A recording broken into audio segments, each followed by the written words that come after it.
행가반 리더십 캠프를 하루 종일 했습니다만 가장 마음에 생각나는 것이 이 말입니다. 한번 따라하십시다.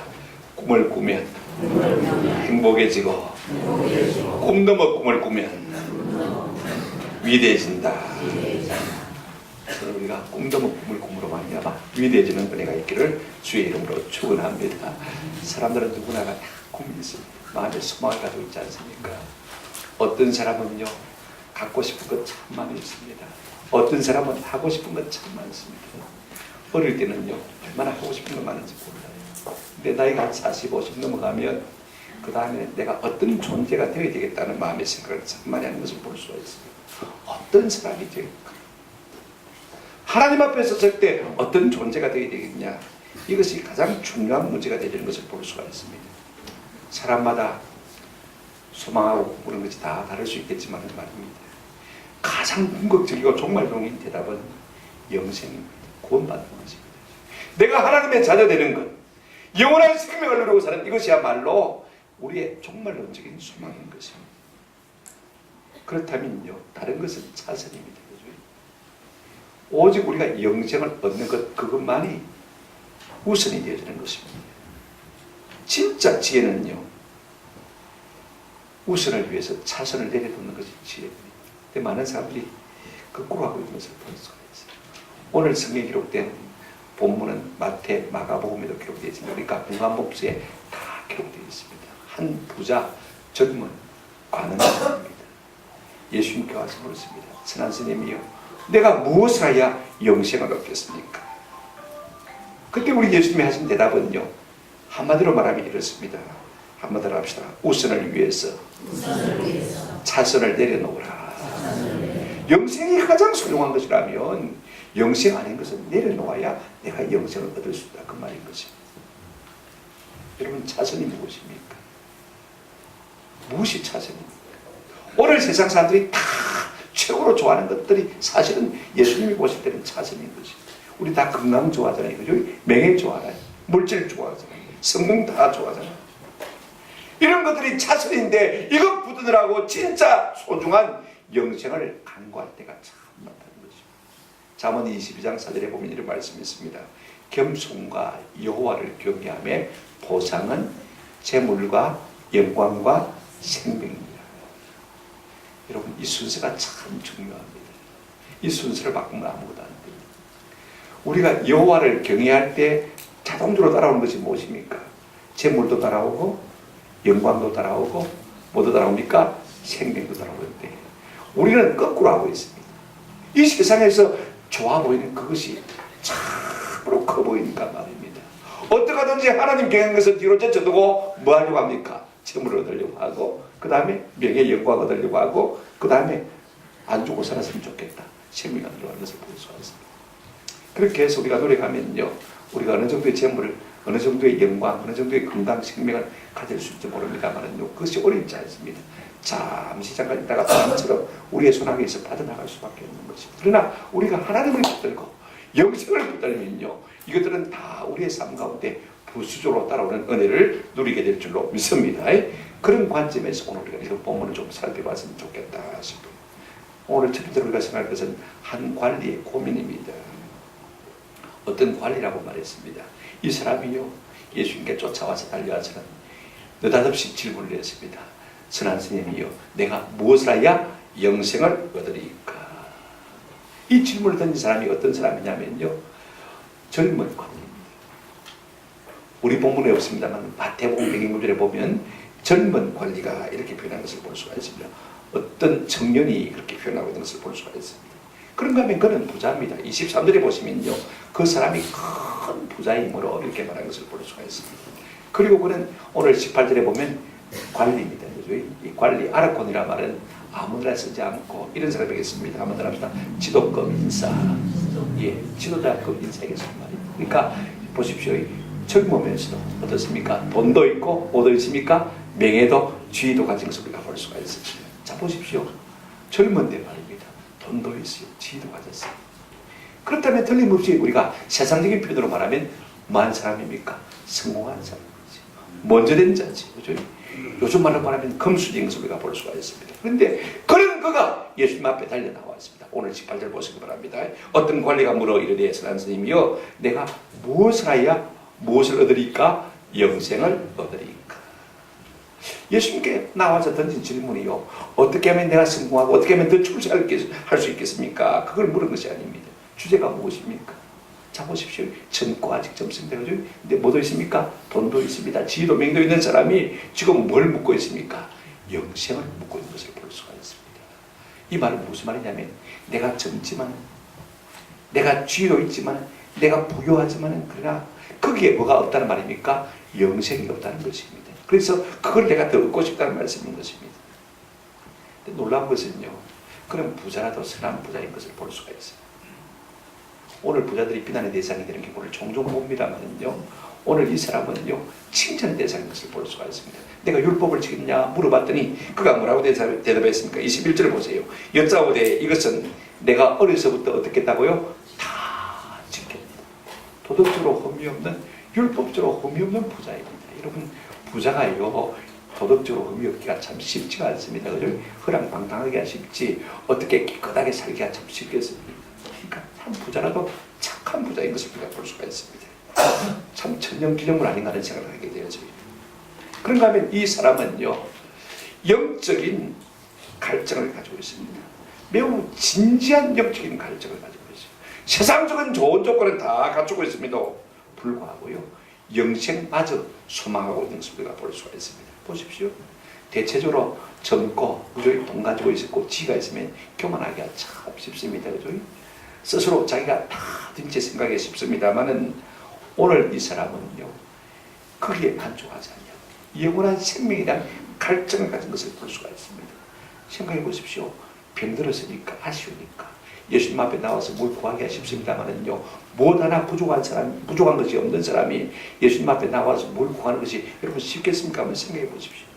여러분, 가난한 사람과 부자, 누가 예수 믿기가 쉽겠습니까? 누가 예배를 진지하게 드릴 수가 있겠습니까? 누가 새벽 기도에 와서 진짜로 부르짖을 수 있겠습니까? 내 속에 아쉬운 것이 있는 사람, 내 마음 가운데 부족한 것이 있는 사람이야말로 진짜 예수를 부르기가 참 쉬운 것입니다. 오늘 이 사람은 젊은 데다가 부자고 지위도 있습니다만 전혀 아쉬운 것이 없는 사람이 예수님께 나왔습니다. 그 마음이 참 귀해요. 그 동기가 참 아름답습니다. 예수께 나오는 자세도 참 좋아요. 병행구절에 우리가 마가복음 10장 17절에 보면 예수께서 길에 나가실 때 한 사람이 달려와서 굴어앉아 여짜오되 그렇습니다. 여러분, 돈도 있고 지도 있고 그죠?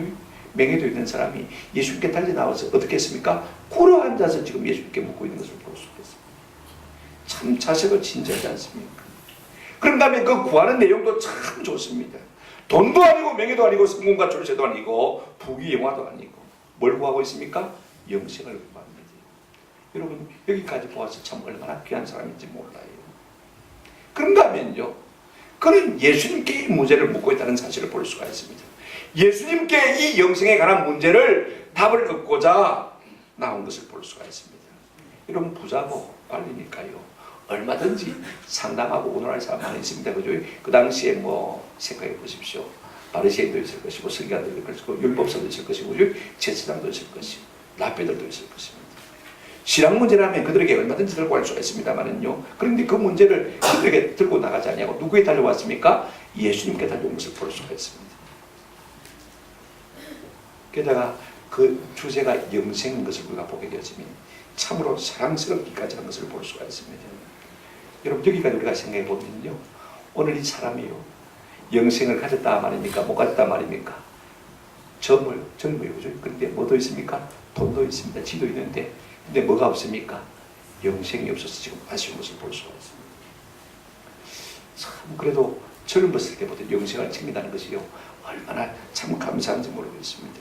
많은 분들이 자녀를 키우느라고 아등바등하다가 막상 자녀들이 결혼해서 나가면요, 서운해하는 것을 볼 수가 있습니다. 페이스북에 제 친구 목사님도 그렇게 썼더라고. 얼마 전까지만 해도 나는 아빠하고만 결혼할 거야 하던 딸이 이제는 아빠가 안중에도 없다 그렇게 전화했습니다. 여러분, 한번 생각해 보십시오. 뭐 그럴 때가 올 줄을 몰랐습니까? 이미 알고 있었습니다만 마음의 준비를 못한 것이죠. 여러분, 미래는 다가오기 마련인 것입니다. 현재는 그대로 머물러 있을 수가 없습니다. 사람은요, 그냥 가만히 있어도 떠밀려 내려가는 존재인 것입니다. 젊으면 늙어야 되고, 그죠? 늙으면 죽을 수밖에 없는 것이 사람 아닙니까? 오늘 우리가 여기에 앉아 있습니다만 10년, 20년 후에 우리가 어디 있을지 누가 압니까? 그죠? 아무도 모르는 것입니다. 그러나 어떻게 될 것을 우리가 짐작은 합니다. 마지막에 올 것이고, 그 결국은 어떻게 될 것인가? 결국 우리가 미래에 대한 관심을 갖는다는 것은요, 한번 더 하십시다. 죽음에 대한 관심입니다. 결국은 죽는다는 사실의 종착점에 도착하게 되는 것입니다. 그러면 이어서 우리가 뭘 생각하게 되십니까? 죽음으로 끝나버린다는 거 얼마나 허무할까? 얼마나 비참할까? 영원한 생명은 없을까? 거기에 우리가 마음을 쏟게 되는 것입니다. 오늘 이 젊은 사람은요, 미래에 대해서 생각하다가 죽음을 생각하다가 뭘 생각했습니까? 내가 영생을 확보해야 되겠다. 여기까지 생각이 미친 것을 볼 수가 있습니다. 참 귀합니다. 어떤 신학생이 교수에게 이런 질문을 했습니다. 교수님, 사람이 죽는 준비를 하는 시간이 얼마나 걸립니까? 죽는 준비를 한다는 시간이 얼마나 걸립니까? 우리 같으면 뭐 일평생 걸리겠지 이렇게 말할 수 있지만 그 교수님 그런 대답을 했습니다. 불과 몇 분 안 걸립니다. 그러니까 학생이 또 질문했습니다. 뭐라고 질문했냐면 교수님 천당 가는데 얼마나 시간이 걸립니까? 천당 가는 걸 준비하는 데 시간이 얼마나 걸립니까? 그러니까 교수님 그런 대답을 했습니다. 그것도 몇 분 안 걸립니다. 봐라. 예수님의 한편에 십자가에 달린 강도가 뭐랬는데 주 예수여 당신의 나라에 임하실 때 나를 뭐만 해주십시오? 생각만 해주십시오. 기억만 해달라고 했는데 오냐 우리 예수님께서 뭐라고 하셨습니까? 오늘 네가 나와 함께 낙원에 있으리라. 몇 분 걸렸겠냐? 5분도 안 걸렸습니다. 그죠? 그러니까 천국 가는 준비하는 데 있어 5분도 안 걸립니다. 맞는 말이죠. 그죠? 그러니까 학생이 하는 대답이 뭐냐면요. 아이고 교수님 다행이네요. 안심이네요. 그러면 내가 지금부터 열심히 세상 엔조이하고 즐기다가 죽을 때쯤 와서 회개하고 예수 믿고 천당 가겠습니다. 그리고는 인사하고는 저마저 달아 빼는 것입니다. 그때 교수님이 그를 불러 세웠습니다. 야야 이 사람 보자. 나 좀 보자. 하나만 물어보자. 그러면 자네는 자네가 언제 죽을지 알고 있는가? 여러분 내가 언제 죽을지 알고 있습니까? 아는 분 있습니까? 어떻게 죽을지 아는 분 있습니까? 내가 요양병원에서 죽을지 그죠? 아니면 차 사고로 죽을지 누가 압니까? 어떤 분은 그냥 자다가 심장마비로 돌아갔을 분도 있더라고요. 그러니까 학생이 대답하는 말이 무슨 말입니까? 그게 아무도 모르지요. 교수님이 한마디 덧붙였습니다. 한번 합시다. 그것이 문제일지. 내가 죽음 준비하는 것은 5분도 안 걸릴 수가 있지만 그러나 내가 죽는다는 사실을 언제 죽는다를 누가 압니까? 모릅니다. 그죠? 내가 죽는 그 언제 죽는다는 사실을 알면 그때 가서 회개하고 그때 가서 죽음 준비하면 되겠죠. 예수 믿고 고백하고 그죠? 그때 가서 신앙생활 하면 되겠죠. 그러므로 우리는요 남의 죽음을 보면서 나의 죽음을 생각할 줄 아는 지혜가 있기를 주의 이름으로 축원합니다. 죽는다는 사실을 생각하면서 영생의 문제를 좀 고민할 수 있는 지혜가 우리 가운데 있기를 주의 이름으로 축원합니다. 그런 점에서 볼 때 이 젊은 사람은요 괜찮은 사람인 것을 볼 수가 있습니다. 두 번째로 우리가 생각할 것은 이제 부자관원의 영적 상태에 대한 예수님의 진단과 처방을 좀 생각해 보십시다. 잠언 18장 13절에 보시면 이런 말씀이 있습니다. 사연을 듣기 전에 대답하는 자는 미련하여 뭘 당한다고요? 욕을 당한다. 오늘 우리는 누가 말하면요 답이 하고 싶어서 견딜 수가 없어요. 입이 건들건들합니다. 그죠? 무슨 말을 하면요 충고부터 하고 싶은 마음이 참 많습니다. 우리가 행가 안에서 공부했습니다만은요 남의 말을 듣기도 전에 답하려고 하는 것은 참 미련합니다. 우리는 어떠합니까? 무슨 이야기를 하면요 제일 먼저 충고하려고 생각합니다. 그죠? 그 다음에 어떻게 합니까? 탐색하려고 하는 것을 볼 수가 있습니다. 저 친구가 도대체 무슨 말 하려고 하는 것이지. 그죠? 그런 다음에 해석하고 판단하려고 하는 것을 볼 수가 있습니다. 우리 예수님은 그렇게 하지 않았습니다. 이 젊은 가든의 이야기를 충분히 들었어요. 모든 것을 아시는 하나님이지만 충분히 듣고 계신 것을 볼 수가 있습니다. 여러분 우리 하나님은요 사람의 마음 깊은 속에 있는 것까지라도 어떻게 하십니까? 다 통달하시는 하나님이신 것이죠. 21절 보시기 바랍니다. 예수께서 이 말을 들으시고 이르시되 네게 아직도 한 가지 부족한 것이 있으니 내게 있는 것을 다 팔아 가난한 자들에게 말아 나누어 주라. 그리하면 하늘에서 네게 보화가 있으리라. 그리고 가서 나를 말아 따르라. 우리 예수님께서 이 젊은 이 청년에게 말입니다. 아직도 네게 한 가지 부족한 것이 있다라고 말씀하셨습니다. 여러분 이거 꼭 기억할 필요가 있습니다. 자, 여러분 이 말씀은 어떤 의미냐면요. 네가 많은 것을 갖추었지만 여기에 한 가지를 더 갖춰야 된다. 이 말이 아닙니다. 한번 더 합시다. 네가 많은 것을 갖춘 것 같아도 이거 하나 가지지 못하면 아무 소용이 없다. 그 말인 거지. 이 의미가 그런 거예요. 이 아직도 에티란 말의 의미가 그런 말인 거지. 네가 이때까지 많은 것을 갖춘 것 같지만 그게 플러스 하나 더 갖춰야 천국 간다는 말이 아니고 네가 많이 갖춘 것 같다고 생각하지만 그러나 그것 아무것도 아니다. 그것 아무리 갖춰도 이것 하나 갖추지 않냐면 네가 영생에 들어갈 수 있다 없다? 없다. 그 말씀하신 것을 볼 수가 있습니다. 그 한 가지가 무엇입니까? 여러분 사람들은요 영생에 대한 많은 착각하고 있는 것을 볼 수가 있습니다. 오늘 그는요, 이 영생의 문제를 행함의 문제라고 생각하는 걸 볼 수가 있습니다만, 우리 예수님은 영생은 행함의 문제가 아니라 존재의 문제라고 말씀하고 있습니다. 자, 오늘 본문을 보실까요? 18절 한번 보시기 바랍니다. 다시 한번 보시기 바랍니다. 18장 18절 뭐라고 했습니까? 어떤 관리가 물으이르되 선한 선생님이요, 한번 따라합시다. 내가 무엇을 하여야 영생을 얻으리까? 내가 무엇을 해야만 영생을 얻을 수 있는 줄로 깨쳐가고 있는 것을 볼 수가 있습니다. 그래서 예수님께서 다른 본문에 보면 내가 계명을 지켰느냐? 그래서 예수님께서 지금 계명을 이야기하고 있지 않습니까? 그러니까요, 23절에 뭐라고 했습니까? 내가 어려서부터, 젊었을 때부터 내가 이 계명을 다 지켰다라고 말하고 있는 것을 볼 수가 있습니다. 무슨 말입니까? 나는 행하는 일에 뭐가 있다고요? 자신이 있다는 말인 것입니다. 그래서 예수님께 어떤 칭찬을 듣기로 원했습니까? 야야, 참 대단하다. 너는 영생은 따놓은 당상이다. 이런 칭찬을 듣고 싶었던 것을 우리가 볼 수가 있습니다. 오늘 역시 우리 마찬가지입니다.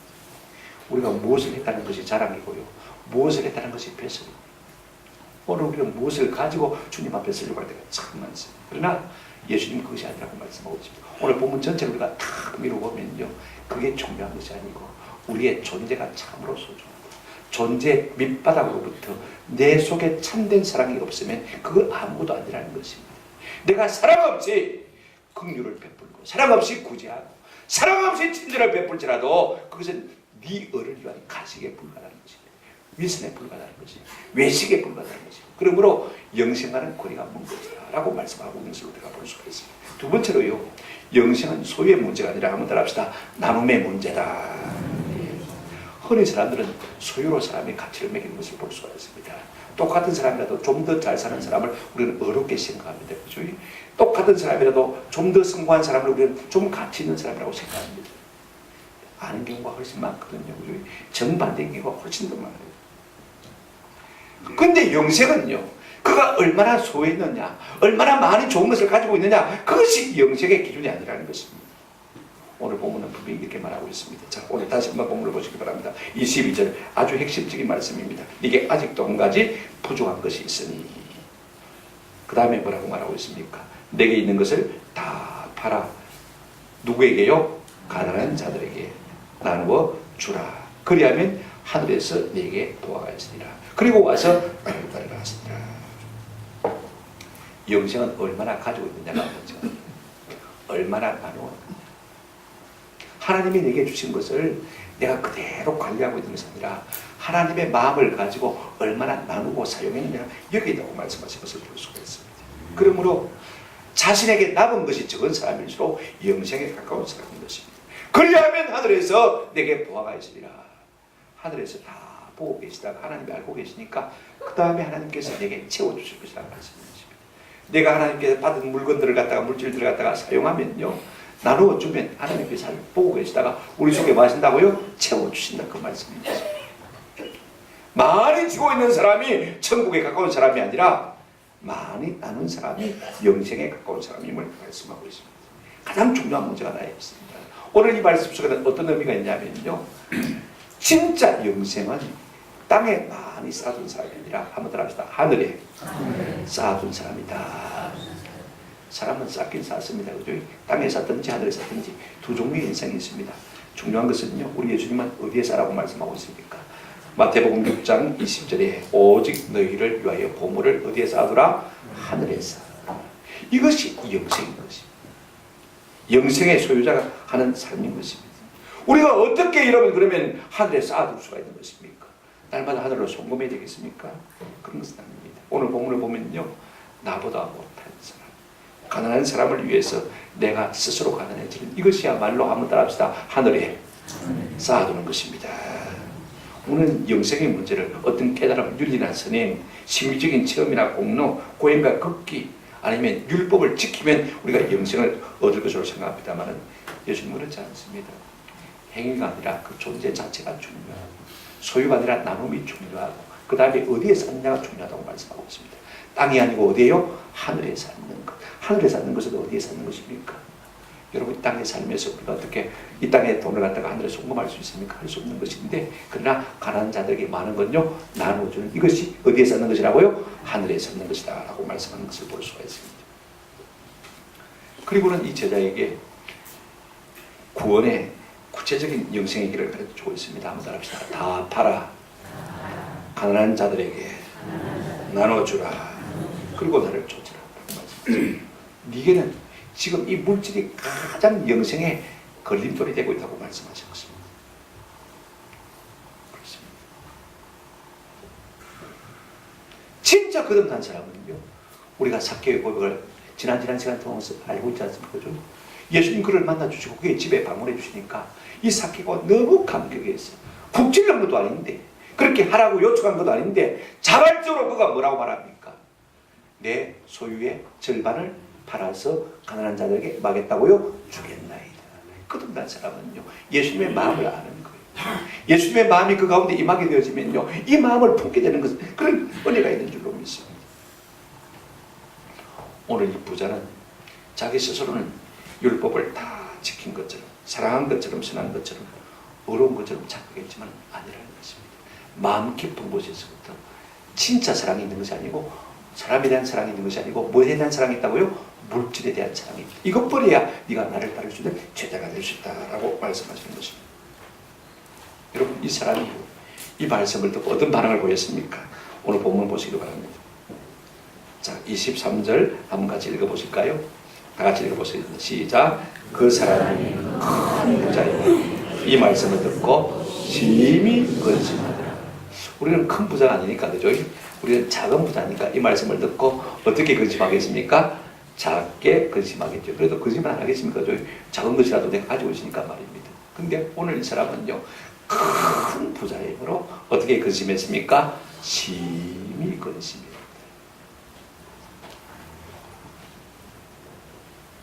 자기 부정이 없습니다. 자기 부정 없이 영생을 찾으려니까 마음의 고민과 갈등이 있을 수밖에 없는 것입니다. 오늘 우리는요, 재물과 행복, 재물과 재물과 영생, 이 모든 것은 다 별개의 것이라는 사실을 아셔야 됩니다. 어쩌면요, 반대되는 개념이라는 것을 우리가 꼭 기억할 필요가 있습니다. 우리는 세상에서 부자고 잘 살면 저 사람이 더 어려울 것이다, 그죠? 저 사람이 더 가치 있는 사람이라고 생각하지만, 그러나 예수님은 그렇게 보지 않는 것을 볼 수가 있습니다. 오히려 정반대라고 말씀하시는 것이죠.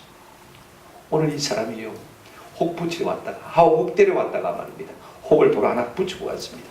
재물이 많으므로 이 말씀을 듣고 심히 근심했을 것 같다. 아마 밤에 잠도 못 자고요, 고민했을 것입니다. 어떻게 해야 되냐? 재물을 택할 것인가, 하나님을 택할 것인가? 재물을 택할 것인가, 영생을 택할 것인가? 땅의 부귀를 택할 것인가, 하늘의 축복을 택할 것인가? 많이 고민했을 것 같아요. 저는 좀 일찌감치 이 문제에 대해서 우리 모두가 자유할 수 있는 은혜가 있기를 주의 이름으로 축원합니다. 세 번째 우리가 생각할 것은요, 추가적인 우리 주님의 교훈입니다. 자, 보십시오. 23절에 보시면 그 사람이 큰 부자이므로 이 말씀을 듣고 뭐 했다고 했습니까? 근심했다. 마가복음에 보면 근심하며 떠나갔다라고 말하고 있는 것을 볼 수가 있습니다. 뭐 거기 있었던 떠나갔던 예수님께서 이 사람 때문에 좀 더 우리에게 추가적인 교훈을 주신 것을 볼 수가 있습니다. 만약에 여러분, 이 사람이 예수님의 말씀을 듣고, 예, 예수님 그렇게 하겠습니다. 제가 팔아서 다 가난한 사람이 주고 예수님을 따르겠습니다. 그랬더라면 예수님께서 어떻게 하셨을 것 같습니까? 야야, 팔 것 없다. 그냥 나를 따르라. 왜? 이미 팔고 가난한 사람에 준 것이나 다를 바 없기 때문에 아마 그렇게 말씀하셨을 것 같아요. 그런데 그렇게 하지 못했기 때문에 그가 근심하고 있는 것을 볼 수가 있습니다. 이 때문에 우리 예수님께서 영생과 재물에 대해서 계속해서 말씀하시는 것을 볼 수가 있습니다. 그런 많은 사람들이 사실은요, 영생보다 재물을 더 좋아합니다. 그죠? 영생에 대해서 말하긴 합니다만 지금 당장 돈이 있으면 좋겠다고 생각합니다. 많은 사람들이 하나님보다 누구를 더 좋아합니까? 재물을 도와주는 것을 볼 수가 있습니다. 그래서 오늘 예수님께서 우리에게 아주 귀중한 교훈을 하고 있습니다. 여러분, 재물이면요, 많은 사람에게 하나님과도 라이벌이 될 수 있는 그런 존재가 되고 있다는 사실을 우리에게 여실히 보여주고 있습니다. 자, 첫째로요, 우리 예수님 이렇게 말씀하고 있습니다. 한번 따라 하십시다. 부자는 천국에 가기가 어렵다. 자, 보십시오. 많은 돈이 얼마나 천국한테 걸림돌이 되는지를 우리 예수님 분명히 말해주고 있습니다. 본문을 보실까요? 자, 24절 한번 보시기 바랍니다. 예수께서 그를 보시고 이르시되 재물이 있는 자는 뭐라고 했습니까? 하나님 나라에 들어가기가 얼마나 어려운지. 참 어렵다 말하고 있어요. 25절에 얼마나 어렵습니까? 같이 읽어보실까요? 시작. 낙타가 바늘기로 들어가는 것이 부자가 하나님 나라에 들어가는 것보다 쉬우니라 하시니. 오늘 이 말씀 우리에게 뭘 말해주고 있습니까? 재물과 천국은 반비례한다고 했습니다. 많으면 많을수록 천국 가기가 쉽다고 어렵다고요? 어렵다. 그 말씀이십니다. 어떤 사람이 돈에 대해서 정의하기를 이렇게 말했어요. 돈은 천국 말고는 어디든지 갈 수 있는 유행거리다. 천국 말고는 돈 가지고 어디든지 살 수가 있습니다. 그죠? 그러나 어디는 갈 수 없습니까? 돈이 있다고 천국은 갈 수 없다. 참 심플한 좋은 정의라고 생각되죠. 우리 예수님 지금 이 재물과 영생을 무엇과 무엇에 비유하냐면 이렇게 비유하고 있습니다. 바늘기와 낙타에 비유하고 있는 것을 볼 수가 있습니다. 가장 큰 것과 가장 작은 것, 가장 작은 것과 가장 큰 것에 비교하는 것을 볼 수가 있습니다. 여러분 바늘기에 들어가려면요, 바늘기보다 크면 들어갈 수 있습니까? 없습니까? 못 들어가죠. 바늘기보다 작아야만 들어갈 수 있는 것입니다. 빈봉으로야만, 맨손으로야만 들어갈 수가 있는 것입니다. 굽혀야만 들어갈 수 있고 나를 부정해야만 들어갈 수 있는 것입니다. 가난한 마음의 소유자라야만 들어갈 수가 있는 것입니다. 여러분 돈이 있는 사람은요 어떻습니까? 안 하는 게 많습니다. 돈이 있으니까 기도도 안 하고 봉사도 안 합니다. 그렇죠? 사랑하는 마음도 안 맞습니다. 돈은요 사람을 교만하게 만드는 것을 볼 수가 있습니다. 자기가 최고인 것처럼 착각합니다. 여러분 영생은요 다음 세대의 이야기입니다. 그죠? 그러나 돈은 지금 당장 어디의 문제입니까? 현실의 문제입니다. 현실이 커 보이지 다음 내세가 커 보이는 사람이 별로 없는 것입니다. 그러니까 이것이 영생의 가장 큰 걸림돌이 된다고 말씀하고 있습니다.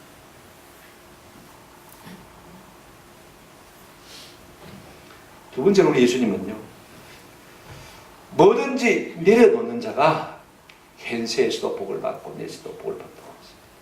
이걸 포기하는 자가 진짜 영생을 얻는다고 말씀하고 있습니다. 이 말씀을 들은 사람들이 위기를 느꼈습니다. 27절 한번 보실까요? 26절부터 보십시다. 26절에 보시면 이 말씀하시니까 사람들이 뭐라고 했습니까? 듣는 자들이 이르되 그런즉 누가 구원을 얻을 수 있나이까? 다 돈 사랑하는데 다 인생가 중요한데 그러면 누가 영생을 얻을 수 있겠느냐? 누가 구원을 얻을 수 있겠냐? 반문했습니다. 돈 사랑하지 않는 사람이 아무도 없는데. 그 다음 예수님의 대답이 참 중요합니다. 같이 읽어보실까요? 시작. 이르시되 물은 사람이 할 수 없는 것을 하나님은 하실 수 있느냐? 아멘. 하나님 하실 수가 있어요. 여러분 사도 바울 보세요. 그런 좀 괜찮은 사람입니다. 돈도 좀 있었고요. 학식도 상당히 갖춘 사람입니다. 그러나 부활하신 예수님을 다메섹 도상에서 만난 다음에 그가 180도 변화된 것을 볼 수가 있어요. 모든 것을 다 내려놓았어요. 우리가 빌립보서 3장 8절에 보면 이런 말씀이 있습니다. 또한 모든 것을 해로 여김은 이 땅과 세상에 속한 모든 것을 뭐로 여겼다고요? 해로운 것으로 여겼다고 말하고 있습니다. 내 주 그리스도 예수를 아는 지식이 가장 고상하기 때문입니다. 예수가 가장 고상하고 가장 중요하기 때문에 나는 다른 것은 해로 여겼다고 말했습니다. 내가 그를 위하여 모든 것을 잃어버리고 한번 더 합시다. 배설물로 여기면 배설물이 뭐죠? 똥으로 여긴다고 했습니다. 우리 세상 사람들이 가장 소중하게 생각하는 물질, 명예, 성공, 쾌락 이 모든 것을 똥과 같이 여긴다는 것입니다. 더러워서 근처도 안 갔단 말인 것입니다. 손에 찔리고도 생각지도 않고 있는 것을 볼 수가 있습니다. 여러분 그런 사람으로 변화된 것을 볼 수가 있습니다. 사람은요 그렇게 사람을 바꿔볼 수가 없어요. 맞습니까? 그러나 하나님의 성령은 얼마든지 우리를 존재 자체를 그렇게 바꿀 수 있는 하나님이신 줄로 믿습니다. 하나님이 하시면 그렇게 되는 거예요. 여러분 세리를 보세요. 삭개오를 보세요. 그렇게 돈 위에서 살던 사람들의 손가락질 받아가면서 살던 그 사람이 예수를 만나고는 완전히 변화되어서 내 소유의 절반을 가난한 사람들에게 주겠다라고 말하는 것을 볼 수가 있습니다. 무일푼으로 피난한 노력으로 강철왕이 된 앤드류 카네기요. 그럼 많은 사람들이 했습니다만은 그가 쓴 부의 복음이라는 책이 보면 1889년 책입니다. 또 웰스, The Gospel of Wells라는 책이 있는데 거기에 이런 내용이 나옵니다. 부자의 일생은 두 시기로 나누어져야 한다. 전반부는 부를 획득하는 시기이고 후반부는 부를 분배하는 시기여야 한다. 재산을 가지고 가진 채로 죽는 것은 사람으로서는 참으로 부끄러운 일이다 라고 말하는 것을 볼 수가 있습니다. 자, 우리가요 부자로 사는 것 필요합니다. 그죠? 전반기는 우리가 부를 획득해요. 그 다음에 후반부는 뭐 해야 됩니까? 그 부를 나눠야 돼요. 그 다음에 우리가 돈을 아직도 가지고 있는 채로 죽는 것은 인간으로서는 가장 부끄러운 일이라고 했어요. 진짜 바로 깨달았죠. 이렇게 마음의 감동을 얻을 수 있는 사람을 통해서 할 수가 없는 것입니다. 누가 하셨습니까? 하나님의 증세를 볼 수가 있습니다. 많은 분들이 그러세요. 우리 이용규 선교사님 내려놓음 더 내려놓음 책이라 썼지 않습니까? 집에 가서 여러분 한번 읽어보시기 바랍니다. 이 책은 꼭 필요한 책. 그가 서울대학을 나왔습니다. 하버드 박사학위를 받았습니다. 대학 교수 아닙니까? 그죠? 그럼에도 불구하고 모든 것을 내려놓고 분투와 같이 버리고 저 몽고의 시골에 가서 선교사로 한 평생을 보낸 것을 우리가 볼 수가 있습니다. 하나님은요, 낙타와 같이 큰 사람을 바늘 귀에 들어갈 수 있도록 작은 사람으로 만드는 것을 볼 수가 있습니다. 이건요, 사람으로는 불가능한 것입니다. 사람을 작게 만드는 것, 교만한 사람을 겸손하게 만드는 것, 쓸데없는 일에 매인 사람을 순수하게 온유하게 겸손하게 만드는 것, 나아가서 믿음의 사람으로 만드는 것은요, 사람으로는 불가능합니다. 그러나 누구나 하실 수가 있습니까?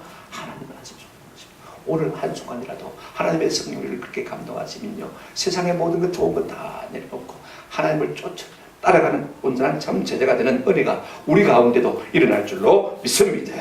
하나님은 큰 사람을 작게 만들었어. 바늘 같은 영생의 구멍으로도 들어갈 수 있게 만드신 분이 하나님이신 것을 볼 수가 있습니다. 근데 여기서 또 중요한 말씀이 하나 있습니다. 세 번째 중요한 것이 무엇이냐면요, 이 말씀을 통해서 우리 예수님은요, 만주의 주가 되심을 나타내 보이는 것을 볼 수가 있습니다. 자, 이 말씀을 듣고 있던 베드로가 한도의 한숨을 쉬면서 예수님께 이런 말을 하는 것을 볼 수가 있습니다. 28절 보시기 바랍니다. 28절 듣는 28절 베드로가 여짜오되 보옵소서, 우리가 우리의 것을 다 버리고 주를 나이다 따랐나이다. 예수님. 그러면 우리가 다 버리고 예수님을 따른 우리는 어떻게 됩니까? 라고 물었습니다. 그럴 만도 하지 않습니까? 그죠? 그런 주장도 할 만하지 않습니까? 놀라운 이루와 놀라운 은혜와 확신을 주신 것을 볼 수가 있습니다. 그 다음 말씀이 참 중요합니다. 같이 한번 읽어보실까요? 29절 말씀 한번 읽겠습니다. 시작. 그러시되 내가 진실로 너희에게 이르노니 하나님 나라를 위하여 집이나 아내나 형제나 부모나 자녀를 버린 자는 30절 현세 여러 배를 받고 내세 영생을 받지 못할 자가 없느니라 했습니다. 무엇인지 주님을 위해서 버린 사람은요, 현세에 있어서 몇 배나 받는다고 했습니까? 여러 배를 받는다고 했습니다. 그러면 여러 배란 말이 세 배란 말이가, 네 배란 말이가, 열 배란 말인가? 좀 궁금하지 않습니까? 그럼 또 다른 성경을 찾아봐야 돼요. 백인구절에 우리가 마가복음 10장 30절에 보면요, 이 여러 배를 한번 따라합시다. 100배나 받고 100배나 받고. 내가 주님 앞에 1,000원을 들었으면 100배면 얼마예요? 10만 원입니다. 그죠? 아이고 괜찮네요. 그죠? 자, 여러분, 내가 주님 나라를 위해서 1,000만 원을 들었으면요, 얼마나 받을까요? 100배면 10억. 1,000만 원 드리고 아파트 2채 얻네요. 괜찮은 거잖아요. 여러분, 이런 은행이 있습니까? 이런 은행이 있으면 한번 저한테 이야기해 주십시오. 저도 거기 좀 투자하게, 그죠? 자, 이런 은행은요, 세상에 존재하지 않습니다. 한번 따라합시다. 하나님의 나라. 하나님의 나라에만 존재하는 것입니다. 저는 이 믿음이 우리 가운데 갑자기 들기를 주의 이름으로 축원합니다. 몇 배나 주신다고요? 100배나 주신다. 여러분, 버리면 버릴수록 하나님께서 우리에게 더 많은 것을 주시되, 여러 배를 주시되 몇 배나 준다고 했습니까? 100배나 주신다. 그 다음에요, 그 다음 말씀이 더 중요합니다. 그래도 100배나 받아도요, 우리가 죽으면 가져갑니까? 다 놓고 가야 됩니다. 그 다음 말씀이 중요합니다. 한번 따라합시다. 내세에 영생을 받지 못할 자가 있다 없다? 그렇게 주님의 나라를 위해서 희생한 사람이 내세의 영생을 받지 못하는 법이 없다라고 우리 주님이 분명히 말씀하신 것을 볼 수가 있습니다. 아니, 이 말씀을 하실 분이 어떤 분입니까? 한번 생각해 보십시오. 이게 참 중요합니다. 여러분, 장래를 아는 분, 내세를 아는 분이라야 이 말씀을 할 수 있습니다. 그죠? 맞습니까? 가본 사람만이 이 말씀을 하실 수가 있는 것이요. 지금 내가 인간으로서 이 말을 할 수 있습니까? 없습니까? 할 수가 없는 것입니다. 영혼을 아시는 분만이 내세에 있어 영생을 받지 못할 자가 없다고 한마디 하실 수가 있는 것입니다. 그렇다면 예수님은 어떤 분입니까? 하나님이시고 하나님의 아들이신 것을 볼 수가 있습니다. 그때 우리 집사님 물었어요. 어떤 집사님에게 물었어요. 예수님 하나님의 아들 맞나? 예수님의 하나님의 아들 맞지? 애야 바보야. 너는 천수도 모르나? 어떻게 예수님의 하나님의 아들 맞나? 봐라, 하나님은 하시고 예수님은 예신데 어떻게 봤노? 그러니까 하는 말이 니는 하나밖에 모르나 둘은 모르나 그러면서 또 반박을 합니다. 서양에는 성이 뒤에 온다 이가 맞습니까? 자 보세요. 하나 그 다음에 뭐요? 님 그 다음에 예수 뭐요? 님 봐라 성이 다 뒤자 아이가 님자 뒤에 온다 이거. 그게 하나님 맞다 이거. 아들 맞다 이거. 여담입니다만은요. 자 한번 따라합시다. 예수님은 하나님이십니다. 하나님의 아들이십니다. 하나님만이 이 말씀하실 수 있는 거예요. 그죠? 현세에 있어 몇 배나 받고요? 100배나 받고 내세에 영생을 받지 어찌 못할 자가 있다 없다? 없다. 그분은 하나님이신 거죠. 여러분 그분이 그렇게 말씀하셨다면요. 그 말씀 그대로 고집 믿는 것이 합당합니까? 의심하는 것이 합당합니까? 아이고 막 택도 없는 소리. 나는 그래도 세상이 좋다. 이렇게 말씀하실 것입니까? 뭘 택하시겠습니까? 저는 하나님의 아들이신 그분이 우리에게 그렇게 말씀하셨다면 그대로 믿고 그대로 될 줄로 믿고 그 말씀에 순종하는 은혜가 있기를 주님의 이름으로 축원합니다. 그래야 영생이 참 가까운 사람인 것입니다. 이걸 우리가 아셔야 합니다. 말씀을 맺습니다. 오늘 이 젊은 부자 관원은요. 어쩌면 세상적으로 볼 때는 먼저 된 사람입니다. 그죠? 금수저입니다. 그죠? 그러나 그러고도 나중된 사람입니다. 왜? 많은 재물 때문에 근심하여 예수님을 뭐 했습니까? 떠나가고 말했습니다. 예수님의 제자들 베드로를 비롯해서 사람들을 보십시오. 뭐 갈릴리 바닷가에서 고기 배 따먹고 사는 사람들 아닙니까? 그죠? 나중된 사람들입니다. 그러나 예수를 위해서 모든 것을 다 버린 사람들입니다. 나중된 때로서 뭐 됐습니까? 먼저 된 사람들을 볼 수가 있습니다. 오늘 우리 역시 마찬가지입니다. 지금이라도 우리가 이 주님의 말씀을 듣고 바르게 반응한다면요. 내가 세상적으로는 좀 부족했을지라도 나중된 자일지라도 우리 주님께서 말씀을 듣고 순종하는 동안에 먼저 된 자가 되게 하시는 은혜를 우리 가운데 허락해 주실 줄로 믿습니다. 내가 시간적으로 먼저 되었다. 내가 뭐 직분상으로 먼저 되었다. 그거 아무 의미가 없습니다. 이 주님의 말씀을 순종하면 되는 거예요. 버린 자는 현세에서 몇 배나 받고요? 100배나 받고 영생을 받지 못할 자가 내세 있다 없다? 없다. 이 말씀을 믿고 그대로 실천하면 되는 거예요. 여러분 꼭 가난이 싫은 것이 나쁜 것이 아닙니다. 영적 가난의 5가지 유익을 생각하고 마치려고 합니다. 첫째가 뭐냐면요. 부가 영적 시간에 복을 조른다면요. 가난한 영적 시간에 활기를 더합니다. 여러분 보십시오. 가난하기 때문에 날마다 주님을 의지하지 않으면 안 되잖아요. 그죠? 그러면 기도하게 되어지고 자연히 찬송하게 되어지고 배부른 사람이 하나님을 예배하고 기도하기가 쉽습니까? 한번 생각해 보십시오. 내가 자꾸 나눠주고 그래서 없으면 또 하나님 앞에 구하고 그죠? 그래서 영적인 활기를 갖게 되는 은혜가 있는 것입니다. 두 번째 유익이 뭐냐면요. 부를 많이 소유하게 되면요. 자신의 삶을 스스로 보장하는 유혹을 받게 되지. 자발적으로 가난을 택하게 되어지면요. 하나님께 믿음을 주는 것을 볼 수 있습니다. 돈 있는 사람은 돈 의지합니다. 그죠? 그러나 내가 자발적으로 가난해진 사람들은요. 자꾸 하나님 믿음을 주십시오.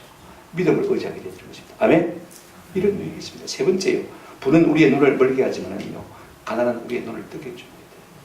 자꾸 부가 우리의 눈을 영적인 눈을 어둡게 만들지만은요. 가난하면 가난할수록 우리의 영적인 눈이 밝아졌어요. 영원한 그 세계를 바라보는 소망의 눈이 훨씬 더 선명해지는 은혜가 있는 것입니다. 네 번째요. 부는 우리 자신을 지배자로 만들지만은요. 가난은 우리를 겸손하게 만드는 것을 볼 수가 있습니다. 가진 사람 치고 교만하지 않은 사람은 없습니다. 그죠? 그러나 없는 사람은 겸손할 수밖에 없는 것입니다. 그래서 하나님의 은혜가 우리의 삶 가운데 계속 흘러들 수밖에 없는 것. 다섯째, 부를 우리가 잘못 다루게 되어지면 심판을 받게 되지만 스스로 택한 가난은요 영생을 받지 못할 자가 없는 것입니다. 사도 바울은 나는 나의 약한 것을 자랑하노라 라고 했습니다. 이 말을 우리가 경제적인 차원으로 조금 바꾸어서 말한다면요 한번 더 합시다. 나는 나의 가난을 자랑하리라. 가난도 약한 것이잖아요. 그죠? 나의 가난도 자랑하리라. 그런 은혜가 있으면 우리에게 좋겠습니다. 노래에 보면 이런 이야기가 있습니다. 결리사이 볼견자에다가 이덕인자, 그죠? 그 다음에 생각사자에다가 오를. 무슨 말이냐면 눈앞에 이덕이 보이거든. 한번 더 합시다. 항상 옳은 것을 생각하라. 항상 옳은 것을 생각하라. 내 손에 돈이 좀 쥐어지거든. 어떻게 을을 행할 수 있을 것인가? 이걸 생각해 보세요. 이와 같은 은혜가 있기를 주의 이름으로 축원합니다. 아멘.